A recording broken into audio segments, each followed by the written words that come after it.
starting. Are you recording me? You are. This is exciting.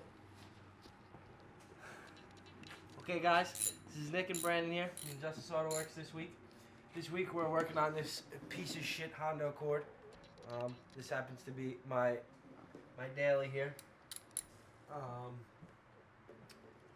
Wow. Well then. Anyways, we don't need to show you guys that. This week we're doing oil change. We gotta pull the valve cover off. I'll show you guys why in a few minutes after I finish the oil change. We gotta do brakes and also an ABS sensor. So we're gonna probably break that up into a few videos because I realized that most of our videos are way too long and I don't even like to watch the whole thing. So I would imagine nobody else does. So we're gonna start with the oil change. For those who don't know how to do that, there's a 17mm bolt underneath in the oil pan. The filter is up above it a little bit. So we're just gonna start by getting the bolt undone underneath here. Once you get that cracked, it should be easy from there. If there's even any oil in here. Oh, and there is. So now we gotta wait a moment for the oil to drain. And once that's done, I'll show you what's next. So while that's draining, I figured I'd show you why we have to pull the valve cover off today. So I have my amazing, wonderful father who broke my oil dipstick off, as you can see here. So it would go right there for those. Would go here. For those who don't know. For those who don't know, I've tried to get at it with something. It's buried in there. Pliers, flathead, anything. It ain't coming out. So what that means is I'm going to have to pull this whole valve cover off, which I will be showing you a little bit later on today, to get that out. And obviously the importance of that is you can check the oil, which is definitely an important thing to do when you're changing the oil. So we're doing this the complete wrong way here because I don't even have the dipstick yet, but we're overdue it is what it is. Yeah, we're overdue for an oil change. We're overdue for an oil change, so we're gonna do the oil change because this is what gets me from A to B. As you can see, my garage queen is outside over there. Sitting pretty outside. Everybody wants to focus. There it is. Had her out yesterday for a little bit until it started raining. The guy who broke my oil dipstick, this is him here.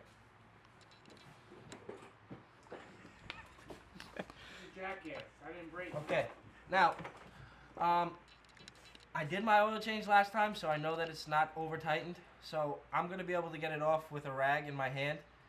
Most of the time, you're gonna probably need a filter cap wrench or something, or pliers. You're still gonna need one. You ain't gonna be able to do it. You wanna make a bet?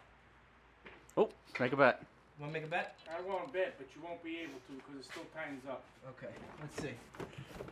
So it's up, way up here. I don't know if we can. Up, it's already off. Oh!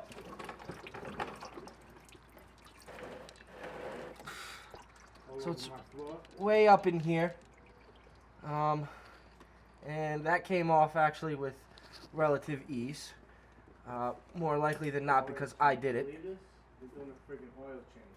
Take a video of me fixing my dryer at least. Oh, the bolt's right here. Yeah. Are we ready to put this filter back on here? Are you? No? Yeah. So, this is our filter, our oil filter, which we purchased from DAS, the Autoworkz. We'll put that link in the description. So, we're going to put this back on there. And this is pretty self-explanatory. You just kind of spin it back on there. And what you want to do with this is always hand tighten. When you're putting the filter back on, you're not going to use your cap wrench to put that back on if you need one to get it off.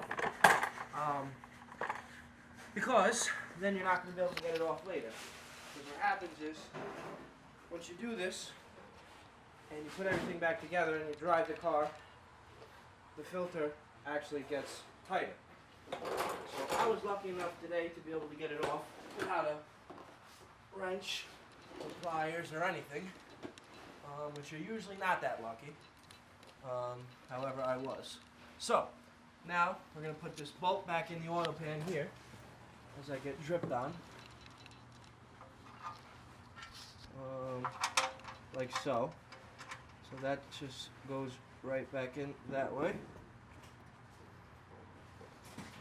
We're going to take our 17mm and tighten that back up.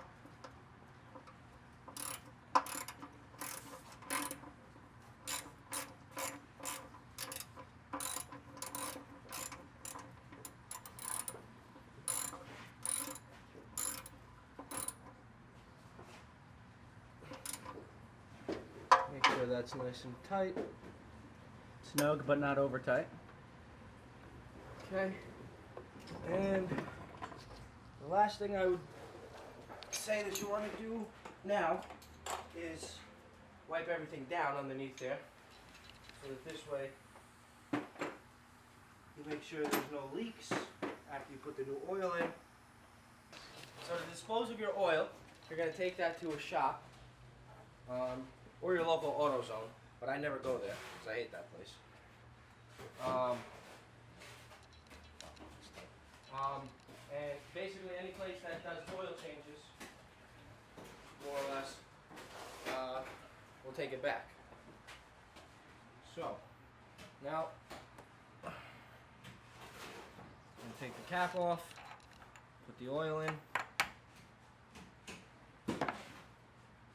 The wrong way, of course, because I don't have a dipstick, because dipshit broke it.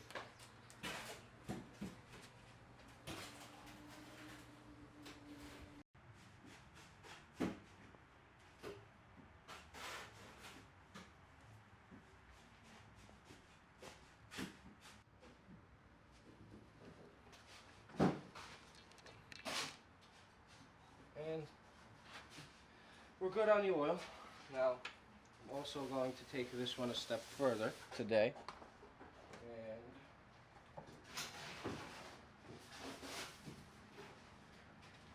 put some seafoam in there.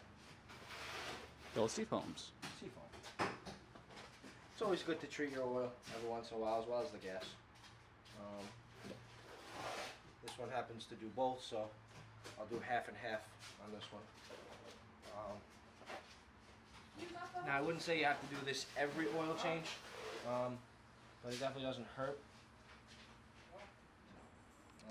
Especially when you have this many miles on this car, or any car for that matter. Okay, so there you have it. That's an oil change. Now, ordinarily, you would do the last step here and obviously pull your dipstick out and check the oil. Make sure that you obviously have the right amount of oil in there, which obviously I cannot do, again, because somebody broke it. But that's okay. I know how much I put in there. I know how much is supposed to go in there. I know there's no leaks, so the car will survive until tomorrow when I get my new dipstick. So there's your oil change, 2003 Honda Accord.